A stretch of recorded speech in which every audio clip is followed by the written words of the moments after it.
Greetings and welcome to another edition of Trinity Radio. I'm Jonathan Pritchett, and along with me is... Braxton Hunter. The Braxton Hunter. I am such a fan. Oh, thank you. Still Braxton Hunter after Likewise. all these years. Oh, I appreciate that. Look at all this self-love that people loathe. Yeah, it's almost like we're friends. Yeah, that's right. Today we're going to talk about an interesting topic. We're going to talk about Catholics becoming evangelicals. And the other way around. So stick with us. Welcome to Trinity Radio with Dr. Braxton Hunter and Professor Jonathan Pritchett. We got Dr. Braxton Hunter, pretty talented and well-known apologist, shared the stage with the William Lane Craigs, to the Mike Laconas, to all those guys. Jonathan Pritchett, Dr. Pritchett is here, and he is a New Testament guy, does a lot of stuff, a lot of podcasts, a lot of debates, so on and so forth. You can go out of this room tonight and be a Christian apologist. Now, it may not be that you're able to give the answers, but you can be immediately when we're done here tonight, you can be an answer finder for people. Welcome back to the main show. I'm so pleased to be here today with Dr. Jonathan Pritchett. Oh, we're using the titles now. Well, Dr. Hunter. Yeah, well, that's another thing. That the great Reverend Dr. Hunter. The very Reverend. The very Reverend Dr. Hunter. No, back to the show topic today. What brought this topic on? Okay, so my wife has discovered this thing called Poshmark. Okay, so Poshmark is where you can go buy clothes for like $2 or $3 and then sell it for like $40. It's actually... Sounds great. Yeah, it's a better living than this. So she rifles through like thrift stores, Goodwill, right, and she looks for exceptionally good or retro or cool looking clothes, right, and then sells them so that somebody else doesn't have to rifle through. Yeah, and in hoity-toity places like Newburgh, and when you go to Mother Teresa's, they don't just drop off Walmart clothes or whatever. They drop off not the stuff that I wear. I wear Walmart stuff, but they drop off like fancy stuff. And so my wife will, instead of letting somebody buy it for cheap to wear it, she'll buy it out from under them and then sell it for a profit. Gotcha. Right? So, not very charitable, but good for us, Yeah. But anyway, so we were at this mission store, and you got to be real selective. I mean, there's always a diamond in the rough because there's a lot of stuff. So she can be there forever in these stores. And because I'm a good husband, I tag along, and a lot of these places they sell used books. Well, the mission store out here was selling books for $1. Mm-hmm. And I came across Scott and Kimberly Hahn's book, Rome Sweet Home, for $1. And I got some other books too. I actually bought Radical by David Platt for $1. Oh, yeah? Yeah. I didn't actually own my own copy. It's worth that. Yeah. Well, I wanted to, and I bought Crazy Love by Francis Chan for $1. Oh, yeah? I've read it. Have you? See, I haven't, but I said, these people sell a lot of these fluffy books. It's not just Joel Osteen's Your Best Life Now. These are fluffy books, too. They're not like, academic works. And so if it's not academic, it's all fluffy. So no offense to big fans of that. But I was like, I want to look at these because I can write one of these. Right. If it's just a bunch of drivel, evangelical slop, I can do this. Just kidding. It's not slop. I haven't read it yet. But I read Scott Hahn's book. It's only like 182 pages, so you knock that out in about 5 or 6 hours. Large print, And this has been an episode of Shopping with the Pritchetts. That's Hope right. you enjoyed it. Shopping with the Pritchett. Well, my wife bought shoes, if you must know. She bought a lot of shoes. She bought a pair of Uggs for like $11, and she says next winter they're going to sell for like $60. Yeah. So that's $11 well spent. Yeah. But you know where Uggs come from? No. Australia. Oh. Well, so you bought this book. You read it. Evangelicals becoming Catholic. Tell me about it. Okay. Well, their story, this happened, I guess, in the 80s and early 90s, because I think the book was put out in 93. But he was an MDiv student. They were both Presbyterians. And he was an MDiv student, and she was a master of theology. She was getting her master's in seminary together, and they were this couple. And they what seemed to have tipped the whole thing off was this issue of birth control. Mm-hmm. And she started researching this birth control stuff. Yeah. And he was Presbyterian Calvinist, so admittedly, he was like, I was anti-Catholic, like big time anti-Catholic. And so was she too, but she was less, whatever about it. But she ended up being the last one to convert. She converted years after he did. But he was like all amped up. We still protest. Rome is worse than everything else on the planet and all that. That was the kind of guy that Scott Hahn says he was in his book. I'm just taking the book for it. But I've met Presbyterians, Calvinists, diehard. So it's not a stretch. Sorry. Yeah.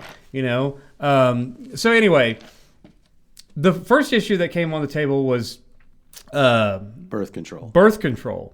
And it was interesting that, she was like, and this will come back up in a minute when we talk about evangelical Catholics coming over to the evangelical side. But it was interesting because it's like before 1930, no Christians believed in birth control, whether Protestant, Catholic, whatever. Or at least not no, but most Christians, regardless of affiliation, was in favor of birth control back, before 1930. And that slowly shifted for Protestant and evangelical churches, but not for the Catholics. They've stuck to their guns on that, And then the next issue that they talked about is they abandoned the belief in justification by faith alone. They could no longer make that work. And people who know me know that I get that. I've never swam the Tiber. I don't plan to. Right. Mm-hmm. But I understand the objections to that, and I don't care what our fellow Protestants say. James 2:24 throws a monkey wrench in it, and there are explanations that can preserve justification by faith alone, but there are some Protestant interpretations of that I think are so laughable that you need to quiet down, because you're just trying to explain it away to preserve Luther's slogan. Okay? So that I kind of resonated with me, because people know I'm not a fan of justification by faith alone as a phrase. I am a fan of if what you mean by justification is the ground of our justification is our personal faith in Christ alone, from which good works spring. I'm fine with hearing all that, right? But that's all I've ever heard. Right, but the phrase, I'm not a fan. I know it's one of the 5 solas, but I'm not a fan of the phrase because it's not very useful, because nobody really understands the nitty-gritty of it. So when you say, I believe in justification by faith alone, and then somebody says, James 2:4 is in the Bible, and it says you're justified by works and not by faith alone. So my thing's in the Bible, your thing is what Martin Luther said. Well, the danger in it is it could look like when someone hears their preacher say justification by faith, if they ever do read through Scripture and they come to the passage, it could trip them up and say, "Wait a minute, this is in complete conflict with the mantra that one of the mantras that we live by." Justification by faith alone, faith alone, faith alone, and then you read in the Bible, justified by works and not by faith alone. But like Abraham Abraham had faith. Yeah. But he also was put to the test with Isaac, right? Right, because it's not just that James says justified by works and not by faith alone, but then 3 more times it says you're justified by works. Was it Abraham justified by works? Was it Rahab justified by justified by works is James' thing. Yeah. So I get it, and there's certain... But all I've ever heard in my life, and I know that we don't want to camp out on this point, but all I've ever heard from evangelical preachers growing up, and all I've ever said is, you're justified by faith alone, in the sense that it's by grace through faith. Yeah. But then if that's really happened, there should be works. Right. And that's what James is kind of talking about. Yeah, that's all I've ever heard. But I don't think that goes far enough with James, too. So I always push back on my Protestant friends, especially the ones who do the sloppy exegesis of James that would convince no one. Sorry, I'm thinking like Doug Moo type stuff. The show me interpretation, because James says a lot more than just I'll show you my faith by my works, because he says that works perfect faith, they fulfill faith, they do demonstrate faith, but they work together with faith. There's 4 things, not just show, but there's 4 things that it does. And I always like to remind my Protestant friends that Paul does not ever say justified by faith alone. He says you're justified by faith, not by works of the law, right? Now, I think that you can get there. Like I said, I'm not Catholic on this point, but I'm also not Protestant on this point either, because I'm like, at what point does the word alone mean nothing? Because the Bible talks about you're justified by works and not by faith alone. That's James 2:24. You're justified by faith and not by works of the law. You get that in Romans and Galatians. You're justified freely by His grace. You're justified. Jesus was raised for our justification. It says that in Romans. And then it says you're justified by the blood. So blood, resurrection, faith, not works of the law, works not by faith alone, and grace. That's 5 things that the Bible says you're justified. Yeah, but there's by. only one of those that in any way, on the surface, seems like a paradox. There's only one of those that seems contradictory. But until now we all know it's not. Yeah. But there's only one of those, and it's the James passage. Yeah, but there's 2 different ways you can resolve that. James had a different dictionary than Paul did. Same vocabulary. That's nonsense. That's one of those bogus Protestant sweep under the rug. Let's pretend that this doesn't, because the Catholics will say, well, Paul said you're justified by works, by faith and not by works of the law. He never says you're justified by faith alone. And then they'll remind everyone that Luther put that in there.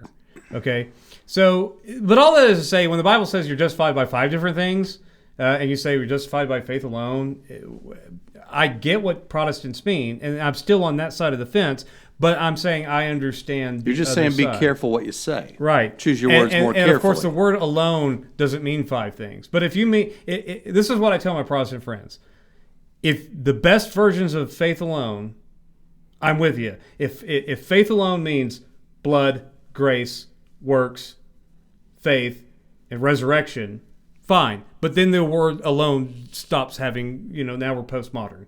And we can make the word alone mean more than single by itself. Yeah. But the best versions of it can account for that. But all that is to say, I understand why they moved to the Catholic side. They're like, you got to have works because works justify. James says it. And there's a sense in which that's true. But there's a sense that even Thomas Schreiner, who's a Reformed Baptist guy, down there at Southern, he agrees. He says, yeah, works do justify, but they're not the basis of they're not the grounding of your justification, right? But that doesn't mean that they don't they don't contribute to those who are justified, is how I'll say it. Those who are justified have works, and that is no one's going to be justified without works. Does that make sense? Yeah. Do you want to move on to the back to the main topic? Yeah. Now? So I just want to explain that, and I know some people are saying, "Oh, he's right there. He's with them. He's about to abandon sola fide. He's no longer." If you define faith alone properly, okay. If you define it very poorly and then you slop around with James to try to make James mean something that doesn't contradict something Paul never said, no, I don't buy it. So I understand where they got to the point where they're not on board with the faith alone thing. But then he starts really getting into Catholic theology, which he'd never gotten that far into. And what really sold it for Scott Hahn, more so than his wife, was the Eucharist. And that's where he had to decide, because for Protestants, that's the re-sacrificing of Christ every week in the Mass, And that was like the hardest thing for him to overcome. But once he says that he understood that, everything else just fell into place. And then, of course, which I thought this was weird because he said, because transubstantiation, it actually is the literal, becomes the body and blood of Christ. What was interesting is that he didn't really talk about transubstantiation much. He used real presence of Christ in the Eucharist, which I know Presbyterians who talk about the real presence of Christ in the Eucharist, just not in the substance, right? It's not a physical substantive change. So I thought that was a little bit misleading in the book, but I got over it. But basically he was like, oh, I'm really feasting on Christ, and there's nothing wrong with this. We're not like literally re-crucifying Christ, but it's a covenantal renewal, is what they say. The sacrifice of Christ and the bread and the blood in the Mass is not a re-crucifixion of Christ, but it is a renewal of the covenant thing, and he thought that was great. And then it took his wife. It was funny because him and one of his other Presbyterian buddies in the book, they were both in 2 different cities getting confirmed at the same time into the Catholic Church, and both of the sponsors for Scott Hahn and the other guy, their last name was Wolf. And so his wife had this clever line in the book that says, I found the irony of wolves leading my husband and his friend into the Catholic Church. So it was really well written, But she finally gives in after they've been having all these theological fights. Because remember, she had an MA in theology too. Mm-hmm. And they were, locking horns, and her dad was a Presbyterian minister and all this stuff. But anyway, it was about their journey to Catholicism. And I've been interested in this subject, so I picked up the book. It was worth $1, in the used book section. But you and I have had these conversations in the past because we know people like Frances Beckwith. We know Holly Ordway. When she became a Christian, she went to the Orthodox Church, and then she went to the Catholic Church. Don Johnson, fellow Eagle from Biola, wrote the book... How to Talk to a Skeptic. Thank you. Which we have here as a textbook in certain classes. It doesn't have Catholic stuff in it. But he had the show. So what was the name of his podcast? I can't remember. The Don Johnson. The Don Johnson Show, where it's like, God is great, beer is good, people are crazy. I always remember his theme song. But look, here's the thing: they all become Catholics. Back when I first got into apologetics, shortly thereafter, it was in the early days of podcasting, and there were very few shows. There were very few apologetics programs, maybe, I don't know, a handful.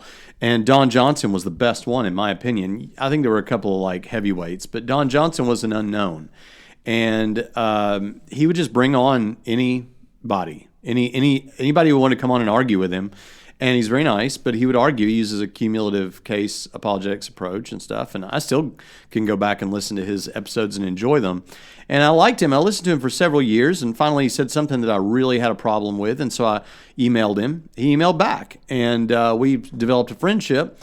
And ultimately, I asked him to come teach, as a visiting kind of professor type thing, teach a worldview class, our worldview analysis class, and people loved it. The problem was, right about that time, he told me that he was going to, the next Easter, convert to Catholicism. And so we didn't really continue after that because while we're a non-denominational school, there are just some doctrinal stuff there that's just too different for what we want here. But I started listening to his program because his co-host was not Catholic, and his co-host was trying to press him on it. Why? What led to this move? And the only thing I ever got out of Don Johnson was Catholicism has the weight of church history behind it. And okay, fine, but I need more. That's not good enough, So he said, "Well, look, watch my movie." He's got a movie called Convinced. And so I watched the movie, and the movie was really just a bunch of testimonies about different famous people, including Holly Ordway and maybe Frances Beckwith. Probably had Scott Hall in it too. Going to Catholicism. And they were very, emotionally powerful, but I didn't hear the reasons, the intellectual reasons why this was true. I get that, though, probably because I looked at it from their perspective. Mm-hmm. I can see how you get from point A to point B. I can see. Well, explain it to me. Okay. I can see how, like you said, some of it is emotional. I think if now, I'm not saying that's all there was. No, I know. I'm saying that's all they showed me. Right. Well, that's a powerful thing, though. Yeah. But I see how if you're on your way, and I guess as I got this from the Hans book, okay, there was two major things for them as Protestants, right? It was sola fide and sola scriptura, right? And I think sola scriptura fell before the Eucharist thing. I read the book in one sitting. I haven't studied it, but I'm just kind of going off memory here. But he was always talking about those were the two biggest things, the pillars of the Reformation, was sola scriptura, and I see the logic, like I already said, about sola fide, faith alone. That's not a hard one, I think, to be convinced of in certain respects. I could probably, like I said, I could probably see if you buried yourself from the Catholic perspective, or you had a nuanced perspective like me. I can see how you could go you could go ahead and sign on to the Catholic thing if there's a bunch of other pieces in place, right? I thought that the explanations for purgatory and Mary and those issues, those seem like he made that look easy, and I was like, that's where I questioned the intellectual side of things. Like, come on, I know veneration. We know veneration is not worship. That was never the thing, Mm-hmm. I know that. Well, let's back up and explain what you're talking about. So when somebody challenges, say, and we may have talked about this in a Weimar episode from last year, but why you're worshiping these saints, and particularly you're worshiping Mary, and what they'll say is, no, we're not. We're venerating. And that's a different thing than worship. It's an appreciation. It's a expression of respect. I don't know exactly how they would verbalize it, but not worship. We're venerating. We're putting them in a place of importance based on their the way they lived their life or whatever. Okay, so that's not worship. Now, this is going to sound like a cheap shot, but I do like the criticism of, okay, you're saying that when somebody is, doing all this stuff toward the Virgin Mary, that's not worship. But you grant that it looks like worship, right? Yeah, but it's not. It's veneration. Okay, but it's not worship, but it looks identical, really, in many respects to, yep, that's right.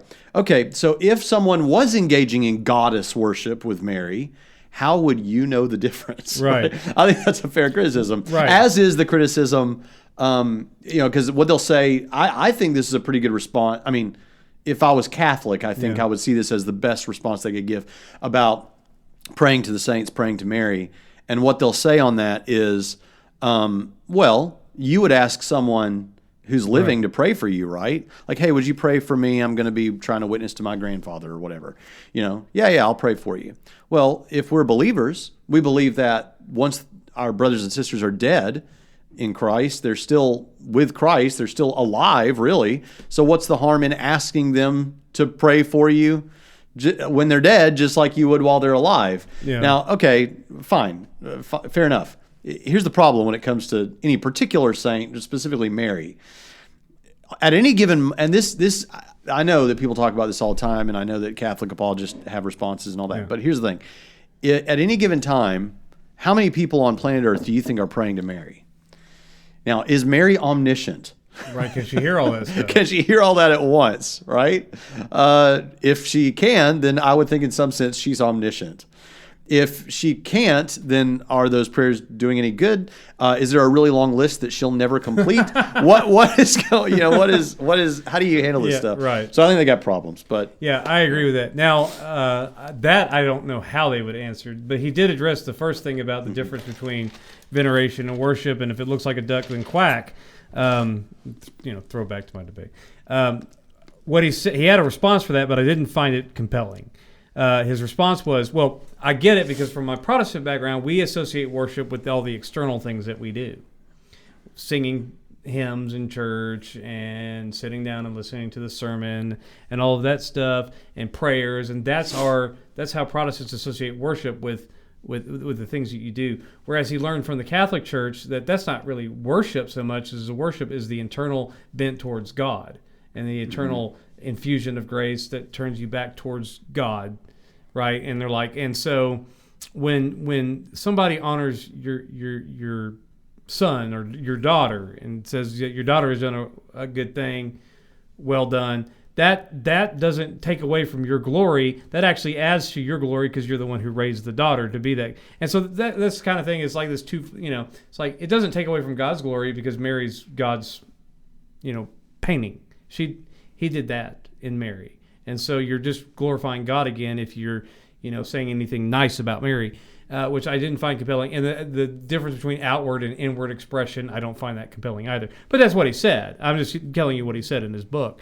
But like I said, I didn't find those types of things. The purgatory thing, I didn't find that, sorry, Jerry Walls. I mean, I know that he's kind of has his own version of that, but I don't find any sort of versions of that compelling.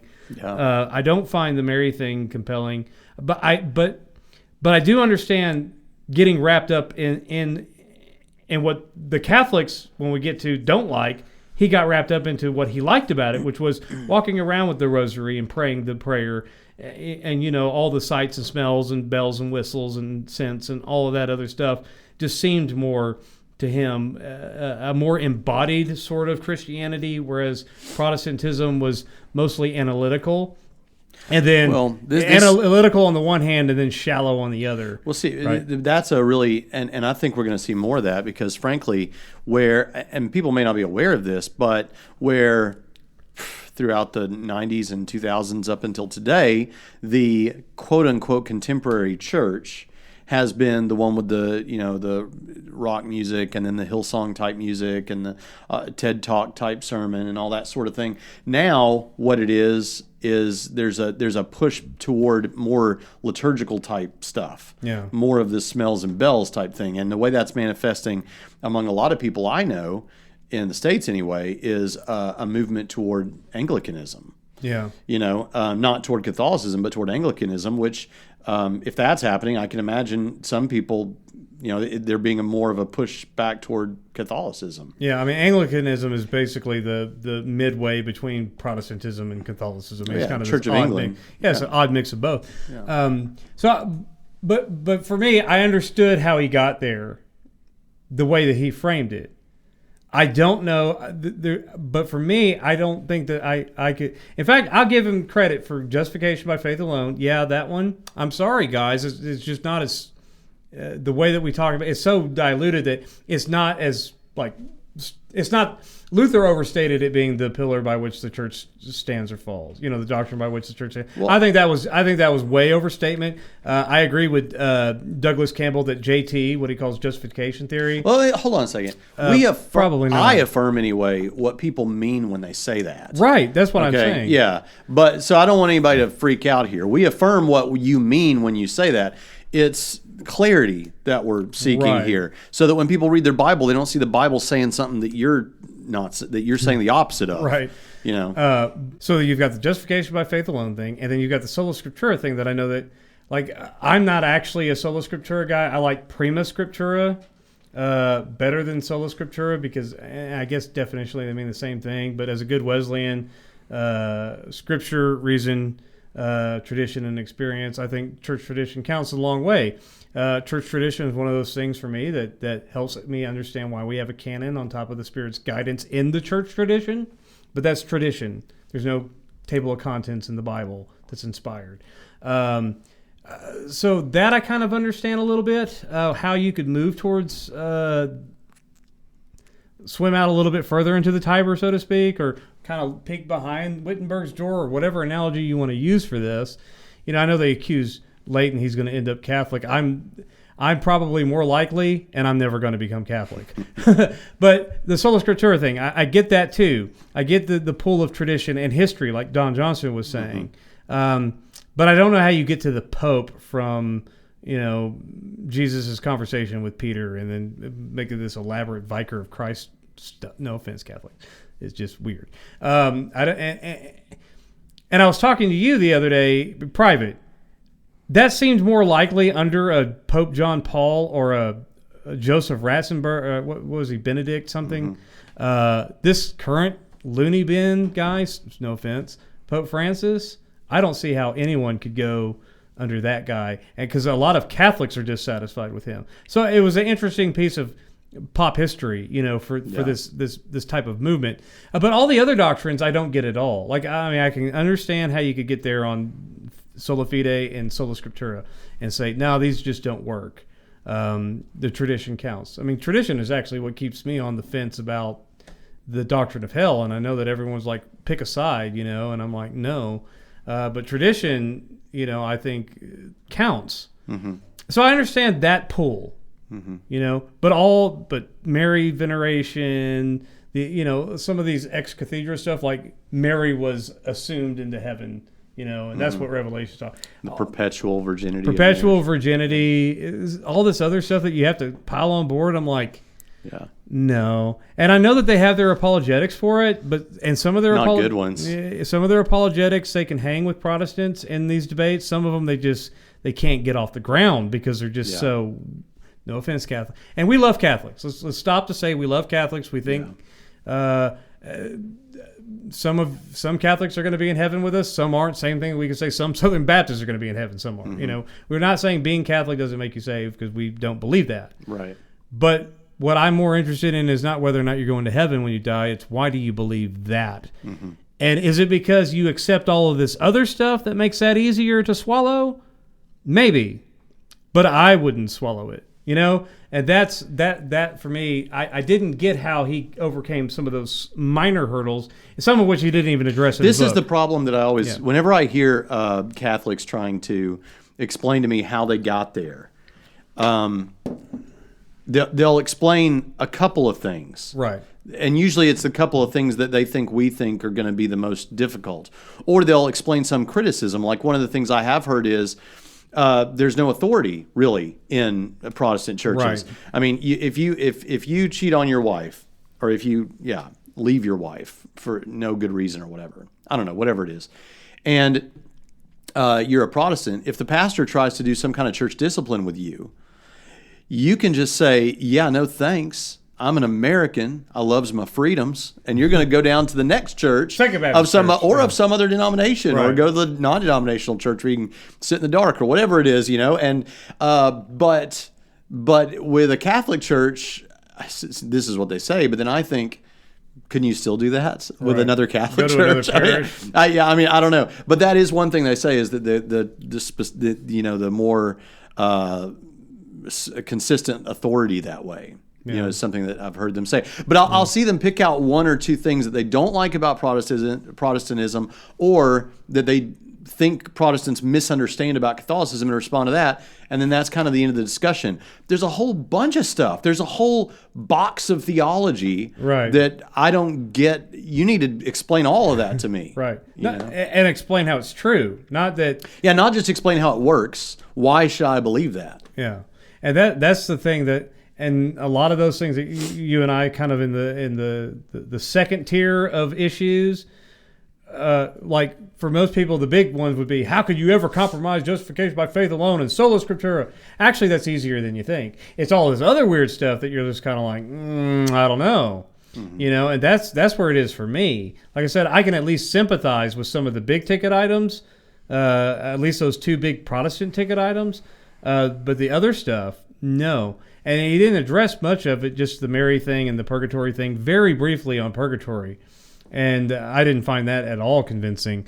Well, there's a clear attempt, and they're not trying to hide this. They're open about it. Yeah. There is a clear attempt by Catholicism to bring people into Catholicism, obviously, and then second, to bring home. There's something Catholic come home or something. It's a whole movement to try and get people who were raised in it or whatever to come back to Catholicism. Yeah.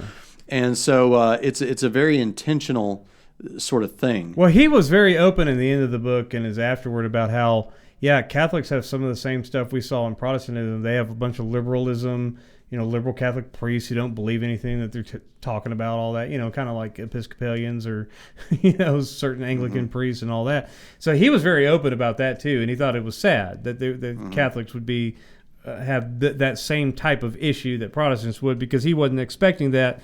But he's like, well, no tradition's perfect, but they're the closest thing, so it's true. And if you just become a true Catholic, your life will be wonderful. And that's how he concluded his book. I was thinking, no way. But I understood how he got there. That's fine. And I understand kind of how people go there. But what struck me the most is after I read that book, I started reading,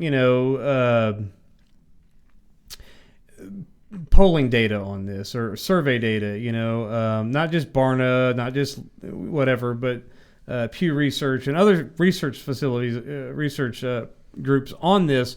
Why do evangelicals go Catholic, and why do Catholics go evangelical? And it's not even close, the ratio. I mean, it's overwhelmingly Catholics coming into evangelical churches. Oh, is that right? Yeah. And interestingly enough... Praise God. Yeah. And interestingly enough, it's they're looking for a deeper spirituality, which is why a lot of these Protestants become Catholics, because they're looking for a deeper spirituality. And the birth control thing, right? Mm-hmm. But it's none of these big ticket things that we think of as cultural things, right? Mm-hmm. The church's stance on this issue is too rigid or whatever. Mm-hmm. When it got to doctrinal tensions between Protestants and Catholics, those numbers go down both ways. But it's overwhelmingly more and more Catholics are coming into evangelical churches. So you're saying, wait a minute, are you saying the reason that either way they go is because they want a deeper spirituality? That's one of the main things. And it's not so much the doctrinal or intellectual reasons. Right. And then for the Catholics, it's the birth control thing. We don't want to have... Catholics coming to evangelicalism because they want to be allowed to use birth control. Right.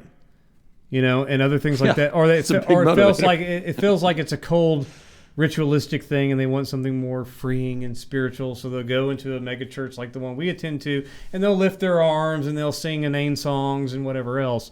So I find it interesting, but for the same reason, they want to go smell incense. Evangelicals want to go smell incense. They want to pretend a wafer turns into Jesus. They want something more embodied Christianity. They want something that seems more literally. Yeah, they want something that's more robust. Or reverent, tactical, or tactile. Yeah, and reverent and all of that stuff. And so it's spirituality both ways. They just have different definitions of it. Mm-hmm. And for me, I think, I think I understand going to Catholicism more than I understand them coming here, because one of the knocks against contemporary evangelicalism is that it's shallow, and it's the TED Talk and the repetitive praise music, and all of that stuff. Yeah, I guess it's a different kind of spiritual experience that they're looking for. They're different. They want something different than what they've been exposed to. Now, a lot of these people, I think when I hear about them coming to that, I understand, like what you said, that it's true in reverse. There's a lot of shallow thinking or whatever, but and a lot of shallow expressions of worship in Protestantism. I of course, we talked about deep and shallow in another program. What does that even mean? I think that you can have a meaningful worship experience in either kind of setting, whether it's a old country time Baptist church where you're singing out of the hymnal, or you're singing contemporary praise worship music, or you're chanting in Latin. Whatever, you can make it meaningful. But you notice that the issues that for crossing sides both ways really isn't theological, except for this Francis Beckwith, Don Johnson, Holly Ordway, Scott Hahn type people. For them, the theological attraction gets them there, and then the whole other shebang keeps them, just makes it all the more, I made the right decision, this is the true church, blah, blah, blah, blah, blah. But for them, it's more heady, and then the heart comes with it. I wonder, I'd like to talk to Holly Ordway and find out from her, because in the film Convinced, I don't remember exactly what. I don't remember her saying a lot of the intellectual things. I remember her saying when she went there, it felt like coming home, and so we, even with the, it's kind of like Francis Collins, the language of God. And I think he might be a Catholic. I don't know, but he's he's the head of the Human Genome Project. But the reason he came, and he now sees the human genome as great evidence for the language of God, right? But that ain't why he came to Christianity. Right. He came to Christianity was something like an argument from beauty, Yeah. So it's so just because you're an intellectual and you move doesn't mean the reason you moved was intellectual. Right. Well, and Scott Hahn and Kimberly Hahn didn't try to sell that. I'm not trying to overstate that. But they did talk about, in addition to all the other trappings, there is a long theological tradition going from the fathers and to Augustine to Aquinas, and there's a rich tradition there. Mm-hmm. And they think that they feel somehow that coming home, they feel more connected to the history of the church. And so some of that has to do with the veneration of the saints, or even just being aware of the presence of saints. The whole cloud of witnesses thing are always there present with you. Yeah. I'll tell you something. When I went and visited in my adult life after I had pastored for several years, we moved to Nashville. I went into evangelism. A couple of times when I was not on the road, I thought, I'm going to go check out different, sects of Christianity. So I went to the Methodist Church, and the week I was there, they were preaching something very hospitable to same-sex marriages. Mm-hmm. I'm not kidding. And then I went to the Catholic Church. I went to a few others. When I went to the Catholic Church specifically, there was something exhilarating about it. But that could be interpreted by a person as this is good. It could equally be interpreted as you felt like you were being a rebel. I'm doing something I'm kind of not supposed to do, and it's fun. You're being a rebellious that Southern could be Baptist. interpreted either way. And so I don't know. Now I'll tell you something that was strange is there's a huge golden statue in the Church of the Incarnation in Nashville on West End of Jesus on the cross. And when I saw that, it reminded me that what I felt, it was a strange sort of thing. It felt like, I'm not sure where he says this, but somewhere C.S. Lewis says that when he went to, I think it was Stonehenge, that there was almost like this mystical prompting to worship, but he knew it wasn't good, you know, and so he resisted, and I'm telling you, there was something weird there, in front of that big golden statue, talking about the experiential side of things. But I can see the point of that is, I can see why all that iconography and all of that. I'm not saying there's anything necessarily wrong with iconography, but with all of that there. And that exhilaration for a Protestant of I'm doing something I shouldn't do.